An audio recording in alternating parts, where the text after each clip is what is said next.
Welcome to the Fishbowl Radio, everybody. My name is Chief here, and joining me today is a special guest. We have Jacoby and we have Elise, that's a television reporter out of Baton Rouge. So we're going to talk about the LSU Tigers taking on the Georgia Bulldogs this Saturday in Atlanta. We're also going to be talking about the Ragin Cajuns' bowl possibilities where they might end up at. We'll talk about basketball and women's basketball and the rest of the we'll pick the conference championship games that are happening this Saturday, along with Army and Navy as well. That's another one that's overall got all that coming up here on the Fishbowl Radio. So without further ado, let me introduce everybody.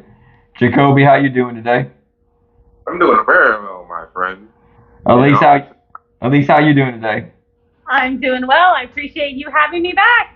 All right, it's always a good time here on the Fishbowl, jumping in there, figuring go poke people's brains a little bit, right? Yeah.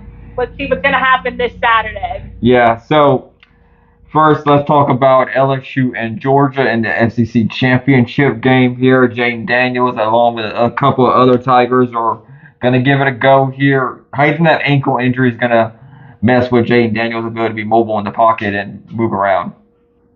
I think he'll be good to go. I don't think that Coach Kelly would put him in a situation where he would get injured or, be more injured than what he is. Hey, we still have a bowl game to play. So I think he is good to go, and I trust the coaching staff that he'll be ready because it's going to be a tough one. If one thing we know about Georgia is they have a defense, and a strong one at that.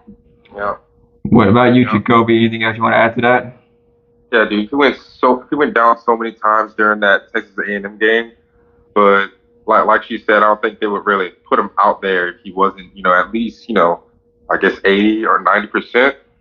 So, but hey, if he doesn't start, look out for Walker Howard coming from STM, maybe making his freshman start. But no, they're probably putting us in. But yeah, I think Jaden should be good to go. I'm honestly so surprised at how well he's developed over this whole season. Because looking at his Arizona highlights and stuff from before he transferred, you see like a normal kind of quarterback, obviously more of a runner, but he's definitely developed as a passer and even is better as a runner. So I think he should hopefully be good to go for Georgia. Well, I think Daniels has had all the physical tools that you would look for in a quarterback. But I think the one thing with the beginning part of the year, whenever he started out playing at LSU, was, confidence is a huge thing when you're an athlete. So I think as of season went along, he got more comfortable being an offense. After that Tennessee game, we've seen this LSU offense went up to another echelon of a level of offensive production in that regard with Jay Daniels, his maturity in the offense, his leadership skills, and his ability to escape pressure in the pocket really helped LSU out here. But now that ankle injury might slow him down some. But Georgia, they have one of the best defenses in the country. They only give up they score actually 11.3 points per game on defense. So they lead the nation in scoring defense, and they give up 270 yards a game. They rank fourth nationally in defense. So LSU, they came off a really bitter loss to Texas A&M. Texas A&M probably played their best game of the season last week. Unfortunately for LSU, that really killed their playoff opportunity there. So what y'all think here? LSU, I mean, the Tigers have rushed. They always do well in this game, just as a team. They always tend to show up for this game, but we have to remember this is technically a home game for Georgia, so they're going to have to be ready to go. This is going to be a fight. Well, LSU's kind of done like a running back by committee this year. The Tigers, they've rushed for 185 yards or more in each of their last 5 games, but it isn't like they have a one person that really separated himself from the pack of all these three backs here. Noah Kane, John Emery Jr., and Josh Williams. They've all taken turns as that number one back there, with Jane Daniels basically being the primary threat on the ground. So, Jacoby, what you think the Tigers can do to get their rushing attack and maybe set like one back as your number one? Man, them corn-fed boys at Georgia are too big and just too strong. But I don't know. The Georgia defense did have some struggles within, this season against a few games. But yeah, I don't. We definitely have a good run game, with Goodwin and then Emery and Noah Kane and obviously Jaden. So as long as the right play calls can be made, and they play smart games like they have this season, they're gonna have to ball out, obviously. But it's possible, It's not like we haven't seen it happen before. But yep. Georgia lost this game last year, and kind of shocked everybody that Alabama went in there and beat them a little bit because it was like, it's still Alabama, but Alabama, if Georgia loses this game, they're still going to be in the playoff. But Alabama still can get in that playoff if USC takes a tumble along with, Michigan if they might lose to Purdue. But I don't see that happening, honestly. But I do. USC might possibly lose to Utah because Utah beat them earlier this year. So that is one thing we'll have to keep an eye on. Will Alabama get in there? But I think there'll be an uproar maybe if they do because Ohio State be like, we have one loss, So Harold Perkins Jr. Eight of his 11 tackles for loss came in the final month of the regular season, 4 of which came in a 13-10 win over Arkansas. If LSU is going to spring an upset, two things have to happen. Perkins has to get in the backfield and put pressure on Stetson Bennett, and turnovers. If LSU's defense can force Georgia's offense to generate turnovers and play that game and keep the ball away from Stetson Bennett, keep that Georgia defense on the field, LSU could potentially spring an upset. What do you think about that, Elise? I would say Harold Perkins is definitely one of the reasons why we're even competing in this game. He had a phenomenal Bama game. Is there going to be an upset? I don't know. You'll have to wait to hear my pick. What do you think, Jacoby? Yes, there will be an upset. It's the Bayou Bengals coming from down under. They're going to roll into the game and destroy the top number 1 seeded team in the country. And then they're not going to make the playoffs, but it's okay. It's okay. But realistically, they just have to stop Brock Bowers. Yeah, he's been a very good tight end for Georgia. I mean, he's basically a receiver. Yeah. Which is crazy. He reminds me of Jimmy Graham for the Saints in a way because he's kind of tall. He's got a good catch radius with him. You throw it near him, he's going to come down with it. Probably been a pretty good basketball player, honestly. Exactly. And he's so too. Yeah, so... we can't forget about Stetson Bennett. I feel like every year, he does so well. I mean, look, hey, he's a national champion. But I feel like the defense got so much of the credit last season. And then coming into this season, Stetson Bennett is still doing Stetson Bennett things. But he's got, the running game to help him out. He's got the receivers. He still has the defense. But we can't forget about him. He's a good quarterback. He's a good quarterback. He manages the game very well for Georgia, and he wins. As much as people hate on Stetson Bennett and what he's able to do there, he's a good quarterback. I mean, you can't, he gets the guys to his ball to his playmakers, and that's what you can expect from a quarterback like Stetson Bennett. He's going to get the ball where he needs to be and where it has to be. He does a very good job managing the game very well. Question for you, Chief. Okay, go ahead.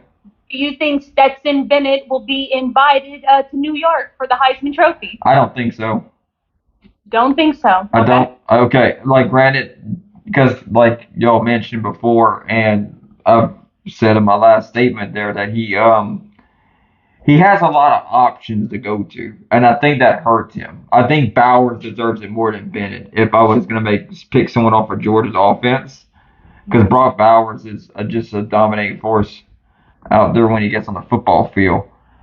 But, yeah, so Lad McConkey and Kenny McIntosh, them three guys, Bowers, McConkey, and McIntosh, do a really good job for Georgia. I mean, they really balance each other out here. You got a tight end, receiver, and a running back doing that. It's like the Bermuda Triangle, basically, of Georgia's offense. Anybody that messes with them is not gonna. The defense is gonna be sucked into that triangle there. They're just gonna disappear.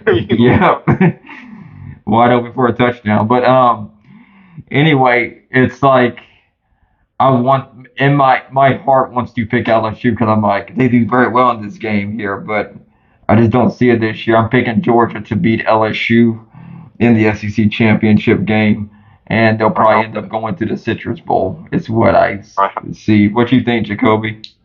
By how much do you predict them winning? You know what? I think they have the spread's at 17.5. But dude, if I was betting money on this game, I'll take the points, man. I would take LSU. I think it's closer than what Vegas thinks. Same, yeah. I mean, LSU has nothing to lose, Georgia has everything to lose. I mean, even if they lose, they're still going to make the playoffs. But still, it's like I don't know. I think Georgia might go into it either too cocky or, thinking that even if they lose, they're still in the playoffs. So they might not play their hearts out like LSU's probably going to be doing. So I don't know.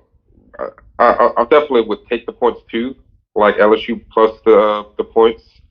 But I definitely think Georgia's going to win, but not by 17.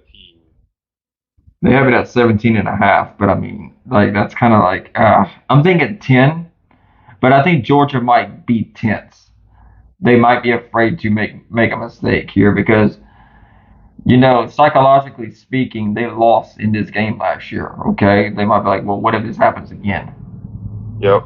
That might be something like it's just like some teams get plagued by a certain, a certain game or team. Now, granted, Alabama's on the opposite side of the ball this year, like they were last year with LSU, but just the atmosphere of the game they might be more cautious than they were last year, or they might play too reckless or that kind of thing. But what you think, Elise?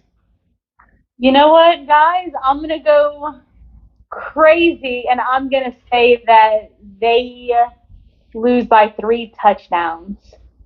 I'm saying, yeah, they will lose by 21. I think there's just something about this game. I think Kirby Smart, kind of like what y'all been saying, I think he's got a bad taste in his mouth because of last season. Now, yes, they went on and they won it all. I think we are forgetting about that. Like Georgia may have lost the Sugar Bowl. I mean, not the Sugar Bowl, excuse me, the SEC championship, but they went on to win the national championship.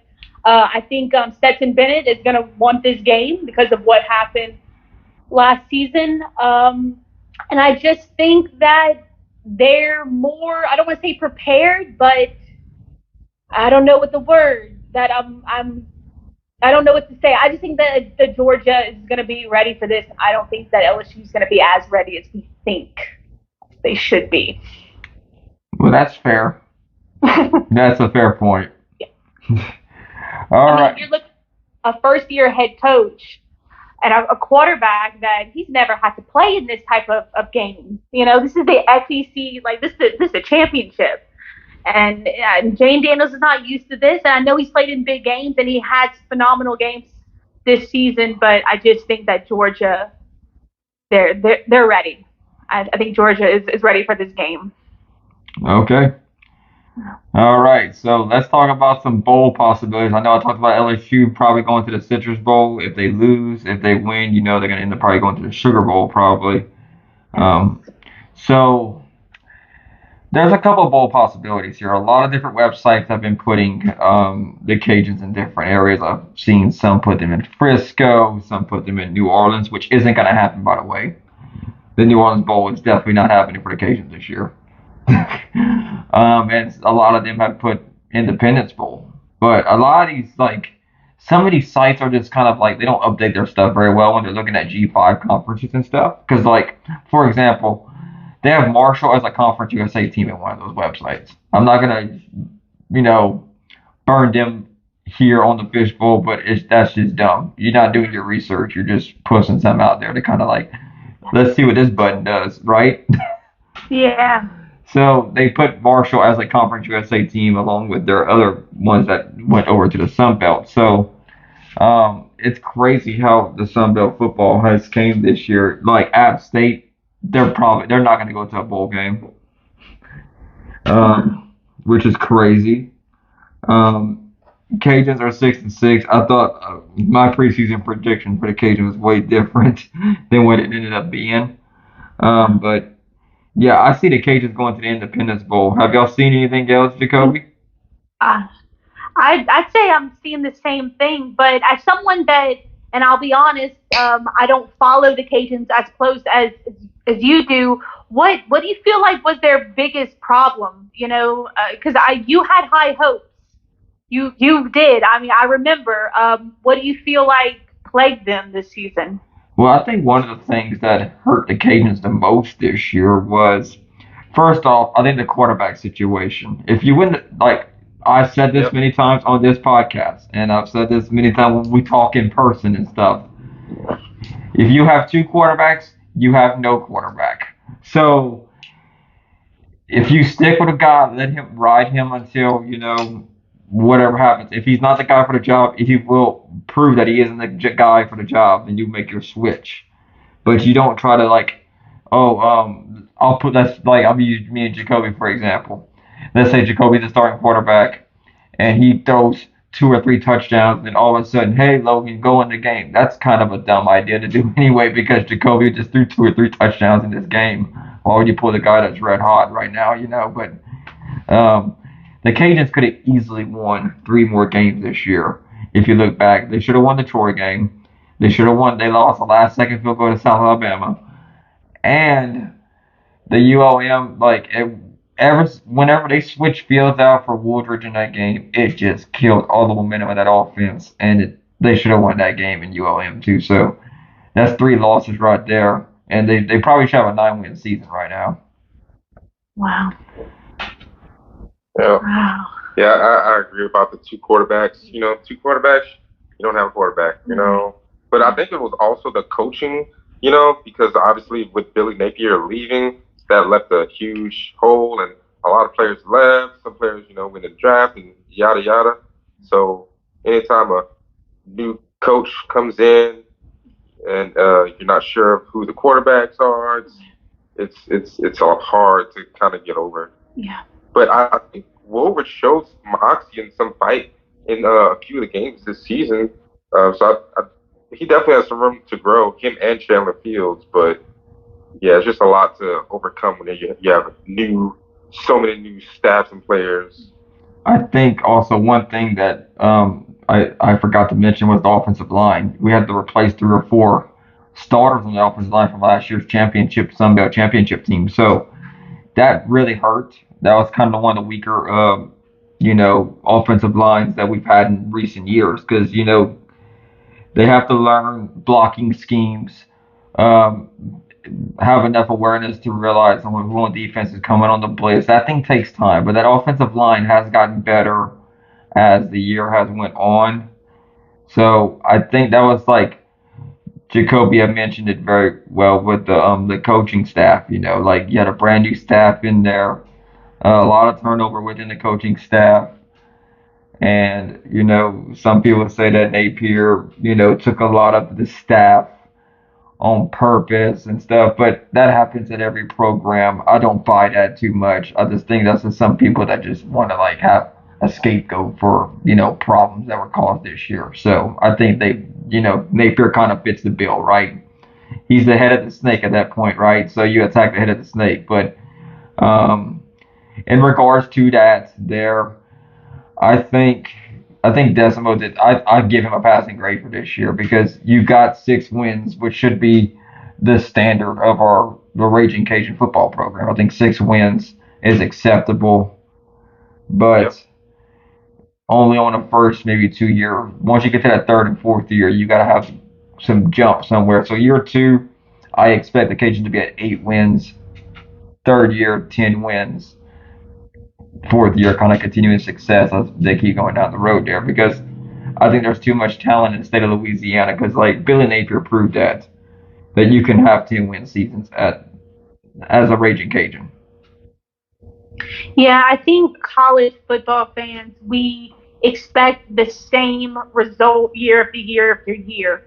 I mean, these past few years for UL have been phenomenal, but I think, like everybody is saying, there's a new staff, there's a new scheme. You have to give it time. Not too much time, but you have to give it time. And we'll see. We'll see what the future of the Cajuns. Yeah, we'll see what happens there. So it'll be interesting to see what happens here. All right, we'll move on to. I'll talk about some Raging Cajun men's basketball here. So they're gonna go on the road Saturday to take on New Orleans Lakefront Arena. The Cajuns had a big win over STM on the 22nd, and they lost to probably a top 25 team in Drake.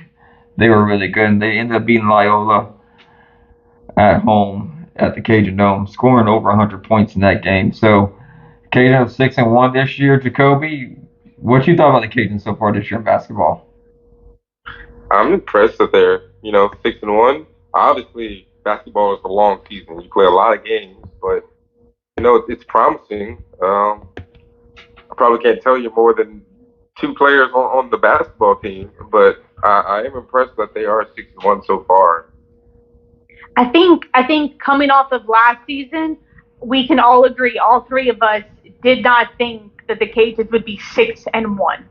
Yeah, I was one of those who's like Bob Marlin Hot Seat have an episode kind of titled that here. So I mean, look, I was wrong. I thought, this was going to be the tall tale sign season. It is like every 4 years, you got to turn something around in basketball, and show that you have improvement here. And that tournament run probably sparked something in this Cajuns team here last year that we didn't see all season. They struggled last season. They had a lot of injuries last year, and you're just kind of wondering, is it the coaching or is it the injuries? Well, it was the injuries. So, but Darren Loyola, Cajun shot the ball very well. They were shooting 57% beyond the arc and 60% from the floor. Had 49 rebounds and only 14 turnovers. They had 5 steals. Jordan Brown led the way for the Cajuns with 27 points, 13 field goals made, and he made one three-pointer in that game here.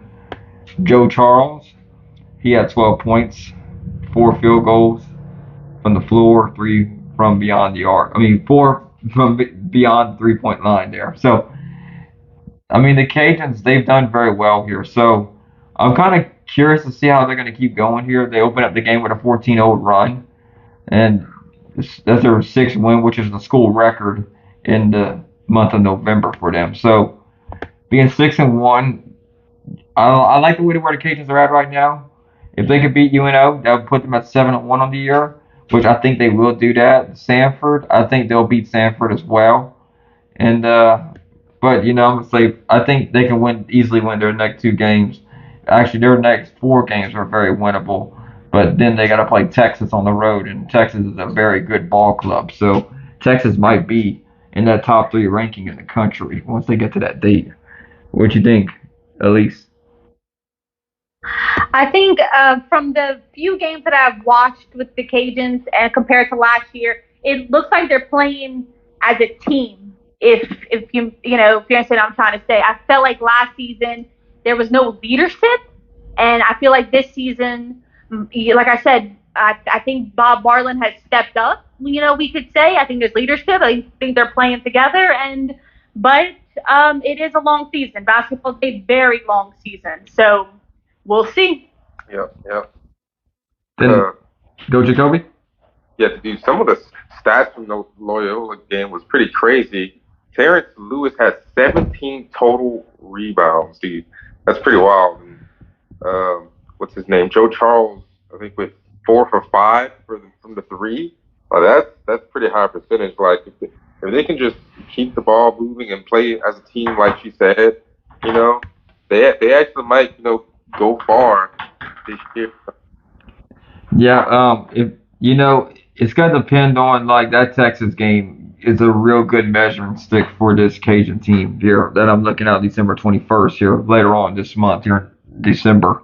So with New Orleans Saturday, Sanford, Louisiana Christian, which used to be Louisiana College, but they're Louisiana Christian now, and McNeese the next 4 games. It's gonna be if the Cajuns can win all four, you're setting up for a pretty good matchup there. And then they begin Sunbelt play on the road against Coastal Carolina. But that Texas game is a good measuring stick to get you ready for whenever you start conference play. So now, let's switch over to talk about LSU basketball here. Elise, they're 6-1 so far to play Friday night against UT Arlington.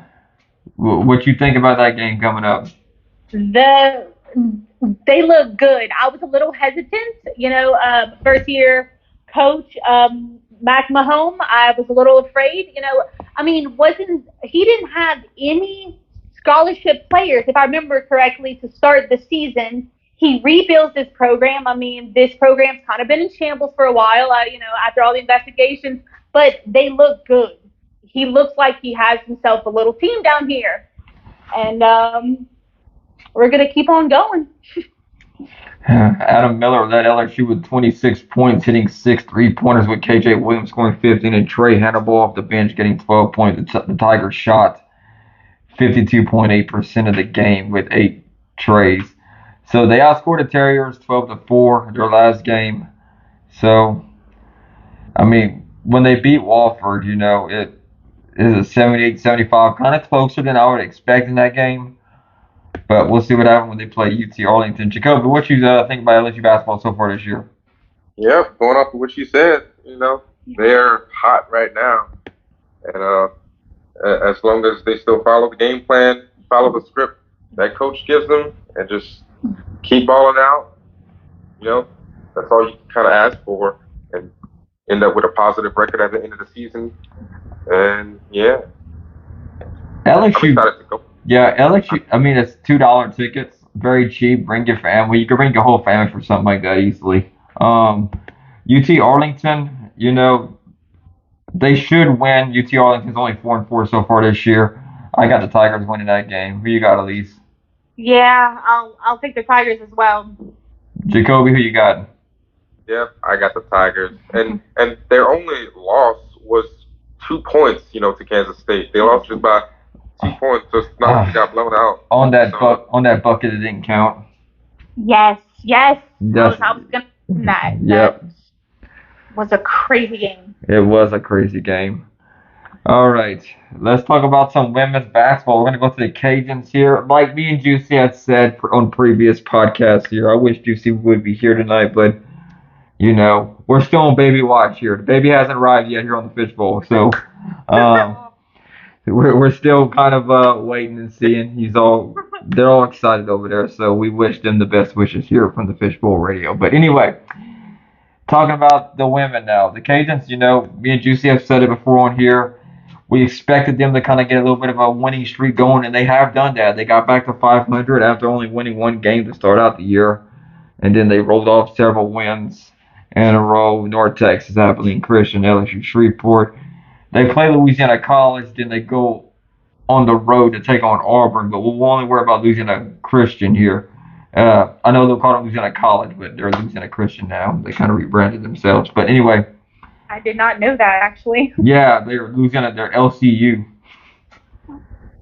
I think they're up in Pineville, if I remember right. Yeah, I think so. Yeah, so I think the Cajuns should win that game easily. They rebounded very well. So we'll see what happens here. Team leader so far is Tamara Johnson. She's scoring 10.1 points a game. Has been absolutely a leader for the Cajuns here.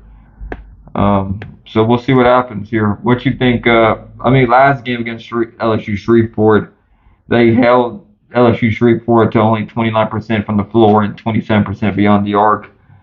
And they have a hard one coming up with Auburn. Yeah, that's gonna be a very tough game for them. They've got a tough one.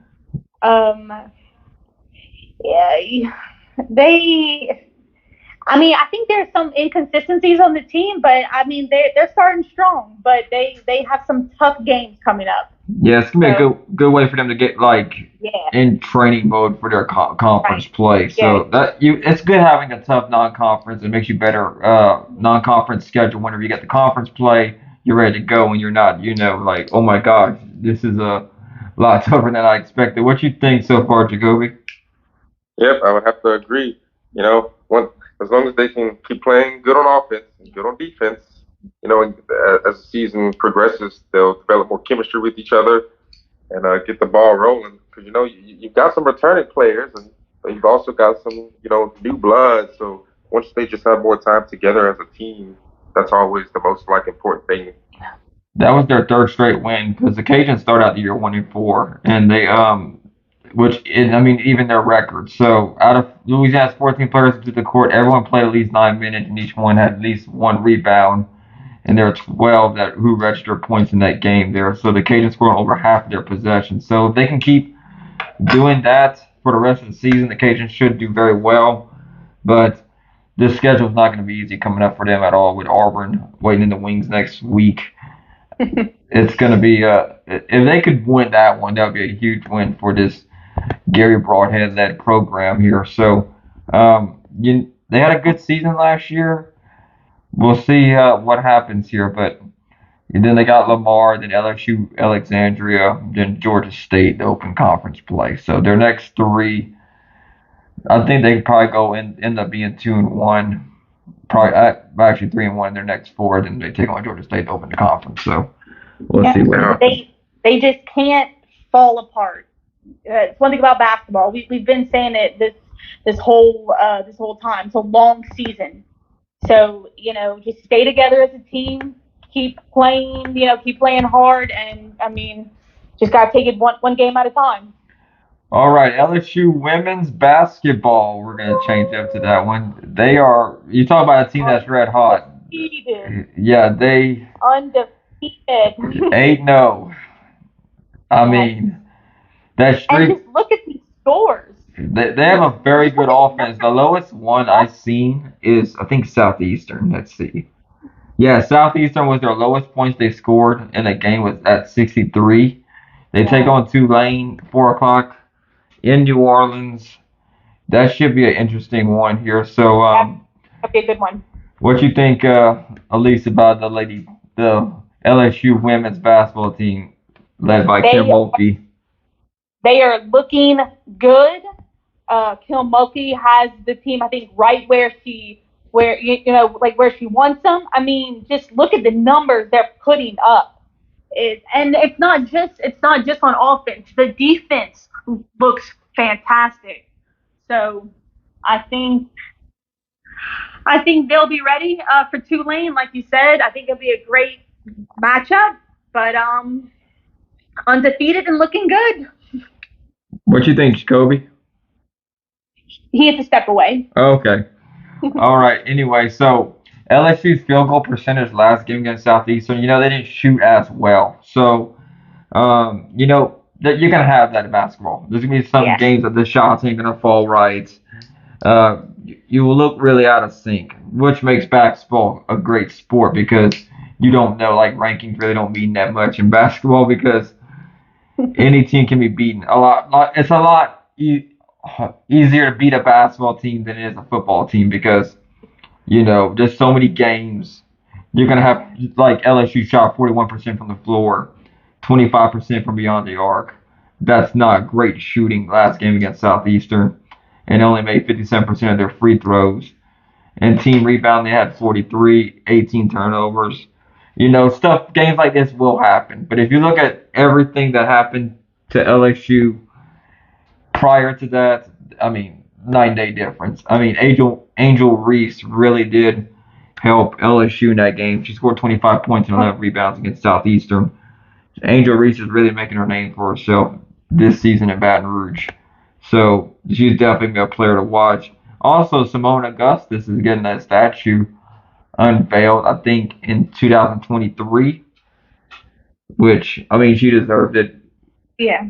For all that she done for LSU women's. Yeah. When Kim Mulkey was hired, it's a splashy hire. I'm pretty sure we all agreed on that.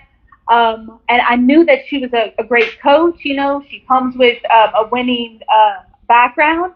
But I can honestly say I did not think that it would be this quick because I felt like this program needed a lot of help. And hey, last season she had this team on a good track, but she has really done a 180 with this program. Yeah, LSU's ranked number 11 in the country right now, which, I mean, you talk about it 3 years ago, you'd be like, oh, you're joking. You're lying. That LSU be in the top 15 in the country, right? Yeah. That would be one of the things, but they have two very winnable games, I think. I think Tulane, I think they'll end up beating them. And they'll have New Orleans, UNO up next after that one on the 11th. I think Tulane's a winnable game. I think UNO is a winnable game. I got LSU win that game against Tulane. Who you got, Elise? Yeah, I'm gonna take the Tigers. Okay. At least we're all in agreement here. All right. This is probably your favorite part of the show. And I'm pretty sure a lot of people, I think Juicy told me himself this is his favorite part of the show here, is when we make these picks. Because it gets crazy here. And conference championship games all coming up here this week. So, what you think, Elise, about Purdue versus number 2 Michigan? Who you got in that game? I'm gonna take Michigan in that game. Michigan, I think, is riding that high after the Ohio State win. If we could just talk about that for a second, I did not see that coming. I thought Ohio State would try to avenge the game from last year, and Michigan went into the horseshoe and beat Ohio State. Like, it was a beating. So I think Michigan's gonna keep that high, and I don't think it's going to be close with Purdue. I think Michigan should easily win this game. 17-point favorites. Usually, if it's that high, I'll probably take the Purdue if I was getting the spread, but I think Michigan might actually cover that. So, give me Michigan to beat Purdue here. ACC championship game number 9, Clemson versus number 23, North Carolina. Elise, who you got in that one? You know what? I'm going to take Clemson. I think Clemson's got a bad taste in their mouth coming off of a loss from South Carolina. I think North Carolina will be prepared. I think it'll be a very close game, but actually I'm going to go with Clemson. I'm going to tell you why you're wrong. North Carolina has a really good quarterback that can really chuck the ball down the field and really stretch out this Clemson defense. I think North Carolina's going to upset Clemson in this game here by a field goal. It's going to be really close. I say a field goal late, North Carolina knocks off Clemson. Is Drake May going to be invited to New York for the Heisman? You know that, we had Jakar on the show last week, and Jakar, we've hung out together before. And we had the same discussion on the show last week. For some reason, he's not really listed on a lot of Heisman lists. It's like, I don't understand it. I think he deserves an invite. He played very well this year, got a great arm, really can stretch the defense down the field, really get that secondary a lot of trouble. I just don't see him going, though. Wow. Okay. That's the crazy thing, because I don't think Bryce Young even deserves to go this year. No, I don't think Bryce Young will be invited either. I'm a big look. I love the Heisman Trophy. I think it's a prestigious award, but I think we've really backed away from what the trophy really means. And I think yes, it should be a team effort, but I don't think it should be solely based on just team performance. And I feel maybe that's why May is not on these Heisman lists, because North Carolina is not exactly, high in the rankings. Yeah, they're 9-3 on the year though, but I think May really was a big reason why they're 9-3. If he wasn't on that team, they'd probably be a 6-win team right now, or a 7-win team. Yeah. They would have lost at least 2 more games without him out being in there, but that's just the way it is. What else can you say, right? Fresno State versus Boise State. Give me the Broncos over the Bulldogs. Who you got, Elise? I'll go Stain. You going with the Boise State Broncos? Yeah. Number 22 UCF versus number 18 Tulane. Tulane's got a lot on this game right here. I'm gonna ride the wave. I'm gonna ride the green wave and pick Tulane. Oh man. Good. it's kind of like Willie Fritz. He just re-signed a contract with them, and you know what? I think Green. I wouldn't. Ah man, I don't know. UCF kind of messed me up with that Navy loss. They lost to him back-to-back years, but I think Tulane wins it. Give me the Green Wave to knock off the Knights. Coastal Carolina versus Troy. We're jumping into Sun Belt Championship game. We're gonna be playing at Troy this year. Look, Coastal's been talking a lot of trash since 2020, and honestly, when Grayson McCall leaves, you will quote this on the Fishbowl Radio that Coastal Carolina will not have the sustaining power because they're going to lose their quarterback. Because, and I mean, you look at what 9-2 James Madison tore them a new cool. They took him behind the shed and beat him like a redheaded stepchild. Give me Troy. I got Troy winning this one. Yeah, I was gonna say if I had Troy, I'll take Troy as well. And you know, Troy, it's kind of like I said Troy was one of them teams I was gonna watch out for this year. They look like they're a really good team this year. Number 10, Kansas State versus number 3, TCU. Now, TCU has had some fourth quarter magic with them this year. I think they had 5 fourth quarter comeback wins this year, or a second half, somewhere around their kind of data point right there. But this one's interesting, to say the least. Beware of the Hypno Toad. Who you got in that game, Elise? You know what? Give me the Wildcats. I'm going Kansas State. Are you looking at my paper I got right here? I think Kansas State, like at some point, you can't keep coming back from behind to win these games. It's going to catch up to you at some point here. So, now, question being, is it going to be this game here? I think TCU, I think they're going to pull this one out. I think they'll beat Kansas State. I think it's going to be close, though. Like, I don't expect them to run away with this one. Neither will Kansas State. I say a 3-point win for TCU. I think they'll cover it. 2.5, I mean. Toledo versus Ohio. Give me the Rockets. Who you got, Elise? You know what? I'm gonna go Ohio. Okay. Yeah. All right. Number 11, Utah versus number 4, USC. Who you got in that game, Elise? This is gonna be a good one. This is a rematch. Utah. Yeah, Utah beat them earlier this year. That's their one loss on their record. Yes. As much as it pains for me to say it, but I guess give me the Trojans. I think USC knows what's on the line. There is a lot on the line for this game for USC, and I think they'll be ready. I think they're going to remember what happened versus Utah, and I think they will win and get into the college football playoffs. It's so hard to beat a team twice in a year. Very tough to do it here. 1-point win for Utah last time they met. This one here, I'm kind of anxious about it because I was dreading. I was going back and forth. Is Utah or USC? I think the Trojans do get it though. I think they're gonna I think they're gonna get a 1 touchdown win over Utah. I think they figured it out.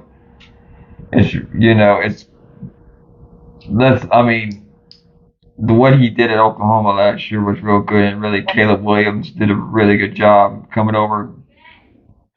Same kind of concept there. Caleb Williams really took this team and took them to a whole nother level. So give me USC to knock off Utah. Well, so going off of the picks that we just made, do you think the playoffs are set? I think they are. I don't think there's many of us getting in. The one I thought USC would either lose to UCLA or Notre Dame. I was wrong on both those games. But I mean, it's be tough. It's gonna be tough for USC. Like they've had a tough 3-game stretch, no doubt. So if they're gonna lose at any point again this season, is in this 3-game stretch. So Utah might. They got a good chance of pulling this one off though. I'm not gonna. My confidence level in this game is about 55% USC. I'm really almost split down the middle right now. North Texas versus UTSA. Give me UTSA. Who you got, Elise? I'll take UTSA. They're the Woodpeckers. They're The Roadrunners. okay. The Roadrunners. The Roadrunners. I'm taking them. Meet. Yeah. Akron versus Buffalo. I got Buffalo winning this one. If Buffalo wins this one here, they'll be they'll be 6-6, but I think they have to get a waiver. There's like 78 bowl teams and 82 spots. So there's gonna be some 5-7 teams like Rice is gonna get in because they have a high grade level. Yes, I was about to say that. Yeah. Give me Buffalo as well. Okay. Yeah. And oh yeah, Army and Navy's next week. Yes, that I love that game. Yeah, that's gonna be one that we'll have to wait next week to pick because it's gonna be a fun one here. I think Navy might actually beat them, honestly. Yeah. Oh yeah. Army, they have 2 wins over FCS schools, and they're not a good football team this year. Granted, there's worse teams out there, but their record, without those 2 wins, they'd be like, if they played FBS teams, I think it might be like 3-8, honestly. But yeah. Well, that's all for the Fishbowl Radio here tonight. Thank y'all for tuning in here. I'd like to thank Elise for coming on the show here and helping me out do this one, so I didn't have to do this by myself tonight. Anything you want to say, Elise, before we get off the air? Just want to say good luck to Juicy and his wife. Hope everything goes well. I hope it's a smooth delivery, and we may have a Fishbowl Radio little mascot next time we do this show. Yeah.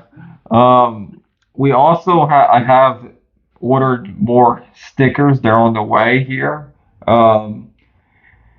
Yeah, just trying to get everything ready so we can set up a shop here so our fans can actually go out there and purchase some, stickers or, any kind of merch that you might want. So any ideas, you comment underneath here so we can maybe make shirts, hats, that kind of koozies if you want to have something where your hand won't get cold holding your drink or anything. But I'd like to thank y'all all for the support here. We made over 1,000 followers this past month on Twitter, getting close to that on Instagram, and our Facebook page is growing. So we couldn't do it without y'all support, and y'all keep supporting the Fishbowl Radio. Y'all have a good night, Fishbowl Nation.